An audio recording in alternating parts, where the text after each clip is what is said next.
ఒకప్పుడు అడవి అంచునున్న చిన్న గ్రామంలో కార్తీక్ అనే ధైర్యమైన బాలుడు ఉండేవాడు. ఆ గ్రామం పక్కన ఒక పాడుబడిన కోటుండేది. ఆ కోటలో భయంకరమైన దయ్యముంటుందని, రాత్రి అక్కడికి వెళ్ళినవారు తిరిగి రారని అందరూ చెప్పుకునేవారు. ఒకరోజు గ్రామ పెద్ద ప్రకటించాడు. ఆ కోటలో దాగి ఉన్న పురాతన గంటను ఎవరు తీసుకొస్తే వారికి బంగారు నాణేలు బహుమతిగా ఇస్తాం. అందరూ భయపడ్డారు. కాని కార్తీక్ ముందుకు వచ్చాడు. నేను వెళ్తాను. ఆ రాత్రి ఒక చిన్న లాంతరు, తాడు, గంటతో కోటకు బయలుదేరాడు. కోటలోకి అడుగు పెట్టగానే చల్లటి గాలి వీచింది. గోడలపై వింత నీడలు కదులుతున్నాయి. హా హా హా నా కోటలోకి వచ్చినవాడు ఎవరో అని ఒక భయంకరమైన స్వరం వినిపించింది. కార్తీక్ ధైర్యంగా నిలబడి, నేను కార్తీక్, నాకు కావాల్సింది ఆ గంట మాత్రమే అన్నాడు. అప్పుడే ఎర్రని కళ్ళతో నల్లని వస్త్రాలు ధరించిన దయ్యమ అతని ముందుకు వచ్చింది. నన్ను ఓడిస్తే గంట నీది, లేకపోతే నువ్వు ఇక్కడే శాశ్వతంగా ఉండాలి అని దయ్యం గర్జించింది. దయ్యం 3 పరీక్షలు పెట్టింది.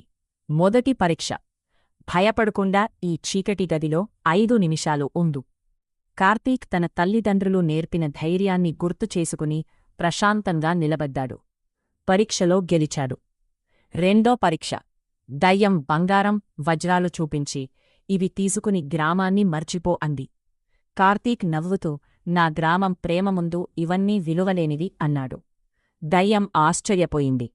మూడో పరీక్ష: నన్ను నవ్వించగలిగితే నువ్వు గెలిచినట్టే. కార్తీక్ ఒక సరదా కథ చెప్పాడు. మొదటిసారి దయ్యం గట్టిగా నవ్వింది. నవ్విన వెంటనే దయ్యం రూపం మారిపోయింది. అది ఒక వృద్ధ మాంత్రికుడిగా కనిపించాడు. ఏళ్ల క్రితం నేను చేసిన తప్పుకు ఈ రూపంలో బంధించబడ్డాను.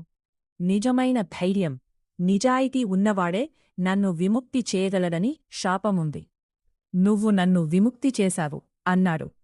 మాంత్రికుడు కార్తీక్కు ఆ పురాతన దంతతో పాటు ఒక మాయారత్నాన్ని కూడా బహుమతిగా ఇచ్చాడు. కార్తీక్ గ్రామానికి తిరిగి వచ్చాడు.